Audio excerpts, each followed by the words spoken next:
Welcome to another episode of In the Name of Service, a podcast committed to sharing the untold stories of those who selflessly serve. Each episode features an interview with men and women who have been called to a variety of service-focused roles, such as the military, law enforcement, ministry, volunteering, and more. You aren't likely to know the names of the individuals you meet here, but our hope is by the end of our time together, you'll not only know their stories, but possibly be inspired to write your own in some way. Humble in nature, but strong in character, these everyday men and women showcase what it is to truly be a servant. We're glad you're here. Now here's your host, Dr. Barb Thompson.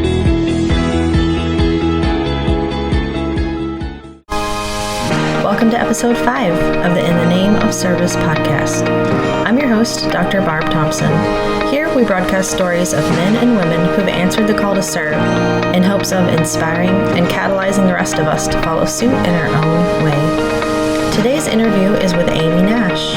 Amy is the mother of 2, the wife of a retired Marine Special Operations veteran, and a licensed clinical social worker currently serving at Special Operations Command Africa.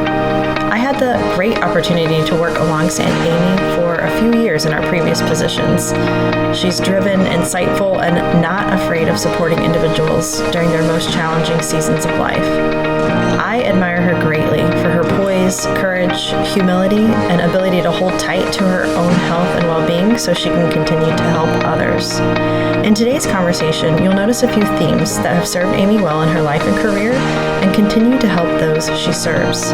One theme is expectation management, which means communicating in a way that every person involved has a clear understanding of what to expect and when to expect it, keeping an open dialogue, making the process collaborative, and promising only what can realistically be delivered. And the second is taking inventory, a process by which you intentionally take time to pause and consider your own interests, values, and behaviors, all of which can provide insight into yourself, offer you encouragement as you see the areas in which you've grown, and challenge you with new areas for growth and development. Since Amy and her family are serving abroad, our connection wasn't the greatest, which you may notice in the quality of audio.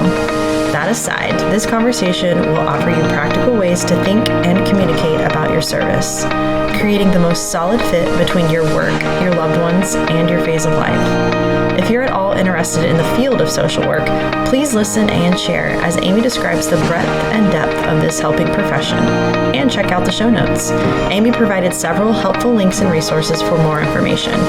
One of those is called Sound Off, the first and only mental health resource for veterans, service members, and intelligence officers that allows both anonymity and repeat contact with clinician or peer support. I hope this episode encourages you in the work before you today. Thank you for listening. All right, Amy, thank you so much for your time today. If you'll start us off by telling us a little bit about yourself. Absolutely. I am a wife, mother to 2 beautiful girls.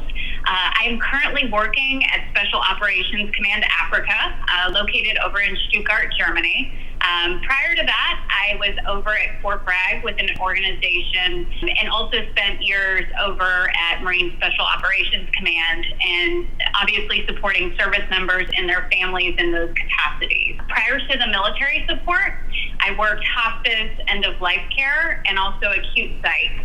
I do hold a master's degree from the University of Southern California, and I'm licensed as a clinical social worker in the state of North Carolina. I've served the soft lifestyle from more of like a spouse perspective, as my husband was an operator for about 24 years. But beyond all that stuff, really what you need to know about me is family is important to me. I love to travel, exercise, and make the moments matter in life. Awesome. Okay, I do have a small question about that. You mentioned acute site. Is that what you said? Yes. Okay. I don't know what that is. Yes. I worked at the only children's hospital in the state of Virginia. It was a 48-bed facility where it was acute psychiatric care, and again, the only one in the state of Virginia. And bottom line up front, I when I worked in this capacity, it was under a practicum, and I told the professors, I said, I don't want to ever work with children, and I don't want to work with animals, because I have such an affinity for them. Yeah. And they said, okay, well, knowing that, we're going to make you uncomfortable, and we're going to put you with kids, but we're going to give you what you want, which is that clinical, acumen that you're desiring. So okay. it was an invaluable experience. I learned a lot. By getting uncomfortable, I actually enjoyed working with children, and also it very much solidified that I have no desire to ever work acute psych when it comes to children and adolescents. Oh. Adults, yes. Children, adolescents, no. Gotcha. Awesome. Well, thanks for clarifying that. I didn't know that about your background. So what originally led you to pursue social work as a career? Can you talk a little bit about that? Absolutely. I think that's a great question. A lot of my career choice is due to my family of origin more and how I was raised. Service has always been important to my family. I had to take on a caregiving role at an early age for one of my parents. And I also had family members and friends who utilized psychotherapy. I can candidly say that we weren't a family that often talked about our feelings, but I think that there was normalization to get support if it was needed, right? So it was probably the foundation where I really contemplated, serving others, and started to get me curious on more of like a helping profession. In college, I was actually a pre-med major. And I started to explore kind of what I wanted to be when I grew up. And again, it was leaning towards the helping profession, but I've always enjoyed talking to people. I had taken an abnormal psychology course in undergrad. It was one of my random electives, and I couldn't get over kind of how intrigued I was in the material. So I ended up requesting to meet with a clinical psychologist and a social worker. And honestly, the psychology courses have been more fascinating to me, but at the phase of life that I was in, the social work profession allowed for the portability, and I kind of liked the aspect of the micro, which like more of the one-on-one, the clinical role. Yes. The opportunities for meso, which is more of like group dynamics, and also kind of the macro lobbying, advocating for others, those kind of opportunities that can be, you can do so many things with a social work background, and I think a lot of people aren't tracking really what that looks like from the social work perspective. So I changed my major. I pursued social work specifically on the clinical aspect, and here I am today. You mentioned in your introduction, you are a military spouse. You've been serving in a military environment for a very long time. Can you speak to what service and sacrifice has looked like in your own life? Like, feel free to go personal or professional, or split those up however you see fit. Sure. So I kind of touched on a little bit that service kind of started fairly early. I actually remember growing up, and my grandparents lived in California, so I'd spend my summers out there. And I remember being about 6 or 7 and looking on the fridge, and there was a comic strip that my grandfather had, and it still resonates to me today. And it said that working for the Lord doesn't pay much, but the retirement is out of this world. And I don't know why. I don't know why, but it's stuck with me to this day. I love that. And it was just like an old comic strip cut out of the newspaper, but great role model for me. He served in the military, CIA, and then private sector. It was someone I greatly looked up to. But when he had terminal cancer, I experienced end-of-life care in hospice, on a personal level. Yes. When he was actively dying.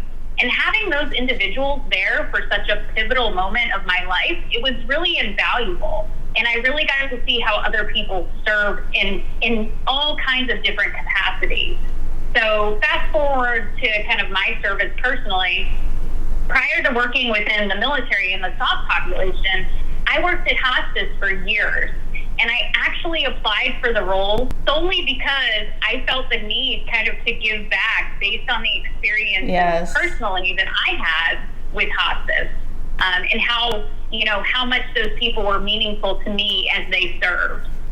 So that's really, working for hospice is actually one of the greatest honors, because you're supporting an individual and a family as their loved one kind of navigates end of life care. And it's not a job for for everyone, because obviously you're experiencing death and dying almost daily. Right. However, I loved being able to support people during a really vulnerable time. And I think it served me well as I kind of navigated into the role within the military. But full transparency, as you noted, I was a military spouse. And I think there's something to be said with that.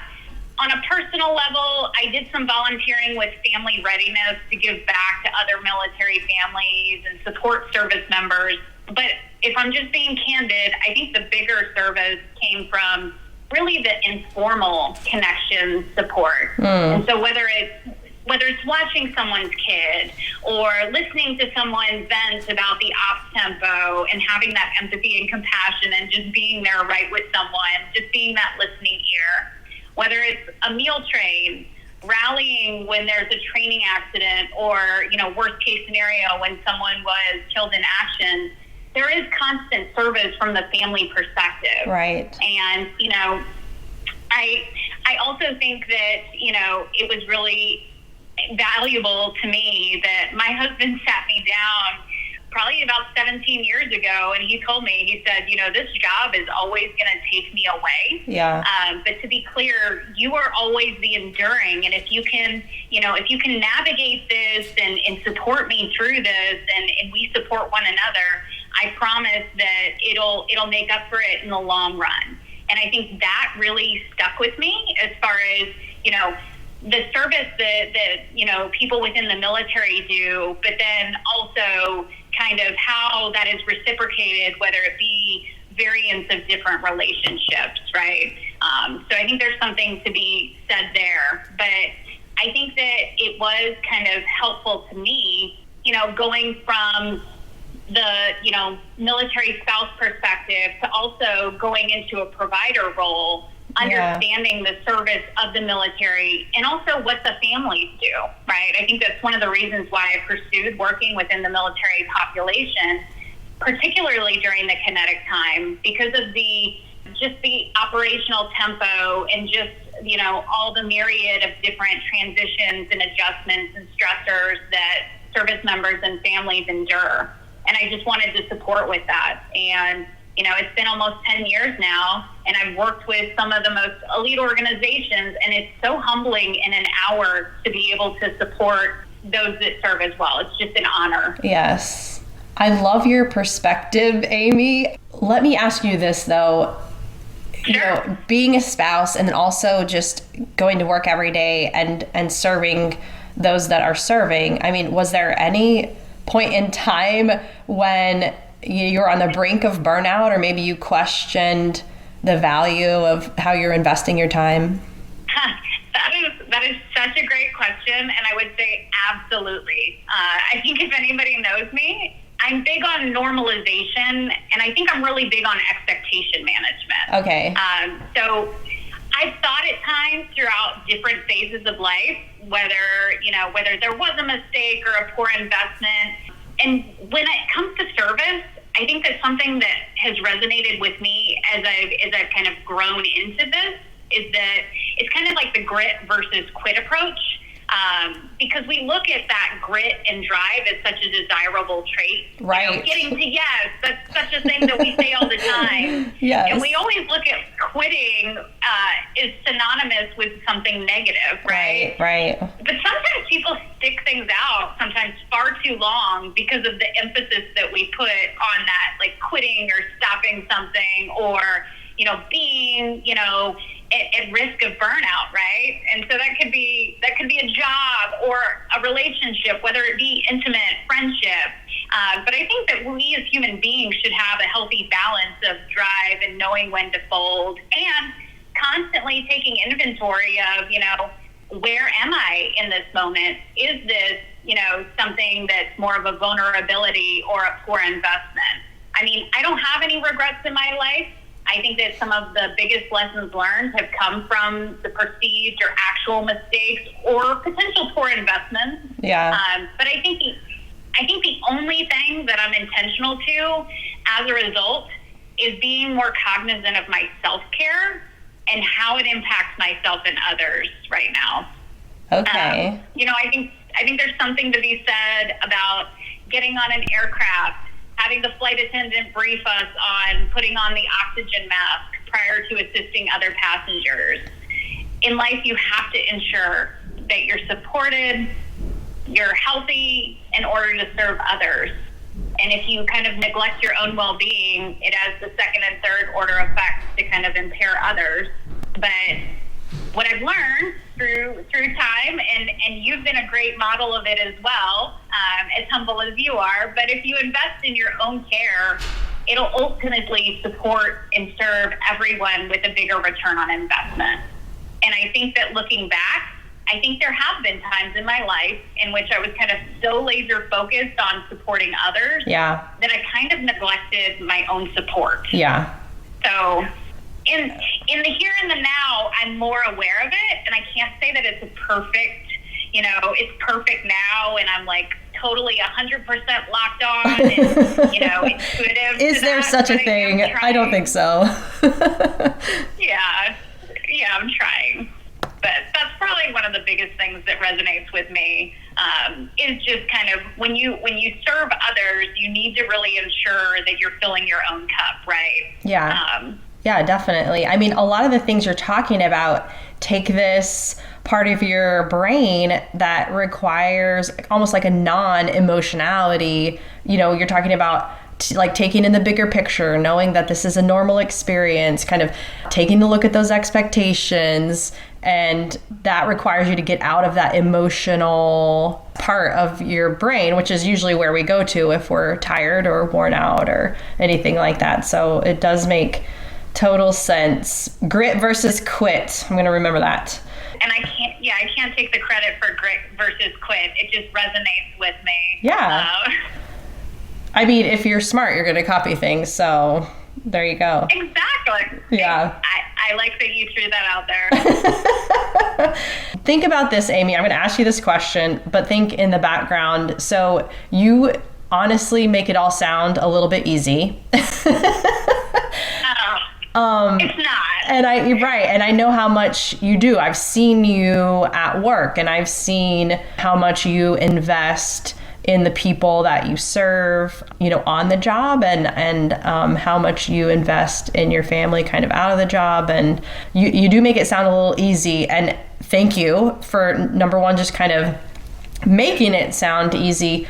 Let's say, though, that a person kind of feel they're enjoying hearing you talk about, just like the way you grew up and some of those early childhood experiences that led to your heart for service and a desire almost to sacrifice on the behalf of others. If a person feels kind of called in that same or similar capacity, how might they now kind of prepare themselves psychologically for a life of service, or their families? Okay, that's great. I think one of the biggest things is to listen, because we have 2 ears for a reason, 1 mouth for a reason. And so I think a lot of times, when we're called to serve, I think that sometimes we get so kind of invigorated by service that sometimes we don't truly know maybe what it entails, what is needed for other people in that moment as well. And so sometimes we can assume we know what's best for others and simply give them that.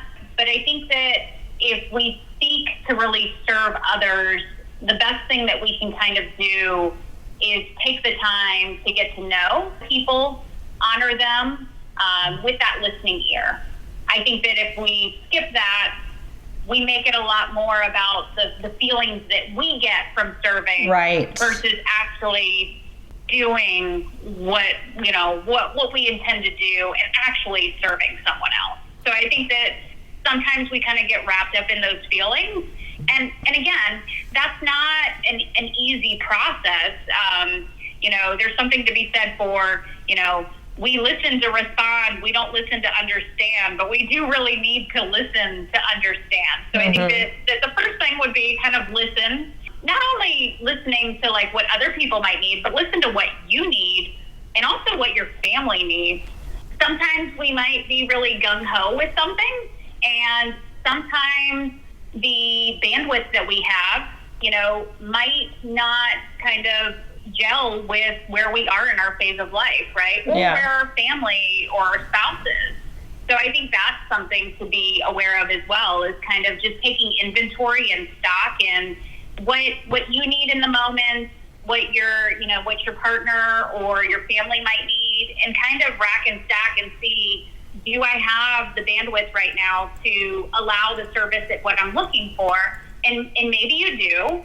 And maybe also you can still serve, but maybe it might look a little bit different than how you initially kind of planned it out. Yeah. But I think that one of the biggest things too is that personally, and I love working within a team. And I think that working with Barb and the team that we had at a period of time was really, really impressive. And it was amazing to see kind of like holistic level care when you're able to support and serve others. And so I think sometimes recognizing that you might not be the whole solution. Yeah. And it kind of takes a team to provide that service, right? Yes. And that can be a personal service or a professional service. The other thing that goes without saying too, and it's taken a little bit of years to kind of figure this out too, and this is humbling as well. There are times in which you might be asked for support and you might not be the answer. Right. So it's okay. It's still serving by referring to someone else or tagging someone else if it's needed. Yes. Because you're actually still getting that person the needs met. But a lot of times, again, it's like with service, it feels so good to give back to others. And also sometimes it can start to kind of feed into, am I doing this solely to support and do that? Or is it also because it feels good, right? And kind of putting the ego to a side for a second and kind of saying, okay, what does this person need? Or what is needed in this moment to ensure that, service is actually it kind of like an optimal level is kind of what I would say. Right. Other things that would really, I think it goes without saying, but I think, again, this was my biggest vulnerability, is that self-care is imperative. Mm-hmm. You've got to invest in your self-care. And I think, again, making sure that you've got those good habits, kind of looking at what those values look like for you in the different domains. For me, in my phase of life, I really lean into ensuring that I'm exercising, that I'm getting enough sleep, that, I'm fueling my body with what I need, that I'm making sure that I'm spending time with my family and I'm connecting and getting to do all of those things and meeting the mark with that. Religion, spirituality, those things are important to me. Yes. But I would ask people to figure out, what does that look like for you, and ensure you've got kind of tools in your toolbox so that when you are serving other people, you in turn are actually getting your needs met and you're able to kind of, provide optimization for whatever that service would be, insert whatever works for you. But from the spouse and family perspective, I would definitely make sure, again, that going with the expectation management, yes. I would make sure that your spouse and your family understands what the service means to you, why it's important, and also kind of what it may entail and how it may impact not only you, but the relationship, or like, what do you need from me? If you feel like, the service is come at a cost, how can I support you?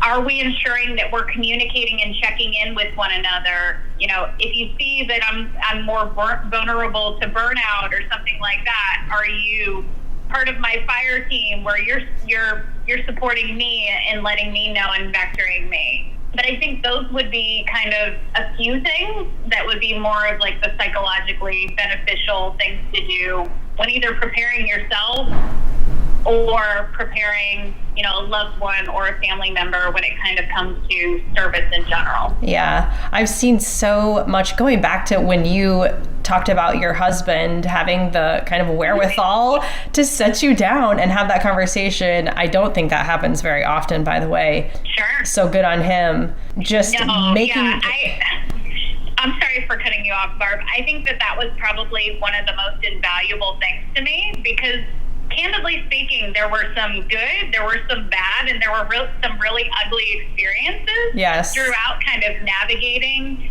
service, right? And I think on his end and also on my end, right? But I think that the more that you can kind of have those uncomfortable conversations, I think that psychologically that did a lot for me because we only have 100% bandwidth. That's so it. Sometimes those domains, Mm-hmm. it's going to take more than another, and sometimes work or service, for example, right? It's going to take maybe more percentage, but as long as your core group of people know that, I still love you, I still care about you, I'm still here to, you're the enduring, and also this is also something that I have a passion and purpose for. I think that as long as you kind of continue to check in with that, if you have those kind of conversations, yes, they can be uncomfortable when it's challenging. And also, I think that really brought us through some of the more vulnerable times. Yeah. Because I was given the expectation of, you know what? I might be away for long periods of time. There might be some things that I miss that might be important to you, but I value service, and I also value that he gave me that. And also I had the opportunity to vote with my feet when he told me that. And for better or worse, I chose to suck it up. And so here I am. Yeah. It is so important having that commitment ahead of the difficulty, Sure. having decided, and I read recently, even the word decide means to cut, I think in the Greek, you're cutting the rope on whatever else, this is your decision, you're going to commit to it, and making that commitment together that the unknown is the only thing that's certain, and there may be difficulty ahead. Like you said, with that expectation in mind, I think the bumps in the road become a little less bumpy or tragic. Okay, if, let's say, someone is listening in and they are interested in taking a similar path of service to yours, they can't necessarily just decide they want to be a military spouse. That would be weird. Well, how might you suggest that they begin that pursuit? I think that's a great question. I think a couple things. So if someone's interested in pursuing social work or, in general, mental health, working within the military, something of those kind of similar paths, I would express as much curiosity as you can. Leaning in, asking people who are in your dream job, I feel like is a real good place to start, if at all possible. And leaning in, asking people who are in school pursuing but might not be at the end state of where you want to be. I think that's also good. And I mean, the theme around kind of, if you're interested, what are things that you should begin doing? I think that really connection is important, and kind of the networking with other people. Sometimes I feel like people minimize just the importance of that connection and community. Yeah. And there are a lot of different platforms where even if you don't personally know someone who is in a job that you're interested in pursuing, LinkedIn, for example, I can't tell you how many times in which I've had someone message me to kind of inquire on what training was required, what the license requirement was, the amount of time, some of the coursework. I am always open to entertaining, taking an hour or, answering questions as needed. And I think a lot of people in helping professions are of the same flavor, where as long as they have the capability or the, advance notice, I think that people are more than willing to kind of support other people. So reach out to network. You don't have to know someone in order to reach out. I think that people value and appreciate that you're expressing that curiosity, and I think they are willing to help. But you have to put yourself out there. You have to be vulnerable. Right. And you have to kind of ask, right? That's the biggest thing. Yeah. I think also maybe acknowledging and kind of having the expectation that your experience and someone else's may have different variables, right? So if you do end up talking to a professional that is in, social work or, working within the military or mental health, whatever, insert the pursuit that you want to get into, I would really look at it from the cost-benefit analysis for yourself and your family, because it's not a one-size-fits-all when it comes to education, when it comes to practicums, when it comes to the phase of life people are in, all of the variables that life bring our way. So I think that kind of being, authentic to where you are as you're looking at these pursuits, I think is a great place to kind of just reflect and see, okay, well, let me take inventory of where I am. And as I stated with the psychology versus social work, candidly speaking, like I said, the psychology realm looked far more advantageous for me. It was far more appealing, and the coursework was a lot more palatable for me. And also, when I started to look at the time parameters, when I started to look at, entering the workplace and wanting children and all of those kind of things, it didn't align with other places in the phase of life that I was in. So I kind of had to eat a little bit of humble pie. I kind of had to explore what were some of the reasons why psychology was so important to me, and also look at why social work was an option that would be invaluable for me, and where I would still be able to serve, and I still would be able to get my needs met, and I still would be able to, get the certifications or get more reps in with my clinical acumen, whether it be mentoring with other people or talking to subject matter experts like Barb here. But there were a lot of other opportunities. So I think sometimes, you also have to take inventory to kind of see that, yes, I might want to pursue this, and also it might be the right time, or it might not be the right fit, right? And going back to the drawing board and kind of seeing, okay, well, what else kind of is a theme or a trend of something that might be synonymous with still getting my needs met, but still kind of aligning with service. And I hope that makes sense. It really does. It makes so much sense. It reminds me of when you were talking about yourself in college, that you started out pre-med as a major. And it's so funny. I did too, because it's like that's something automatically you think of when you think of helping, right? And then throughout all those experiences, just step by step by step, you find your own very unique path that's just the right fit for you.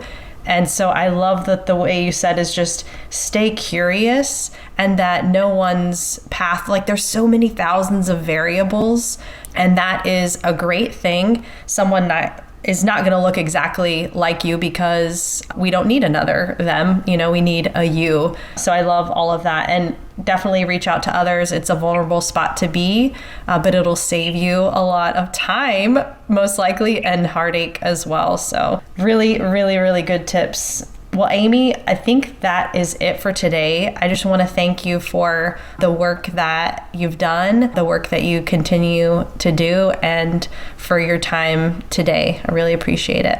Well, I want to thank you as well, because that goes both ways. And thank you for the time today. I appreciate it.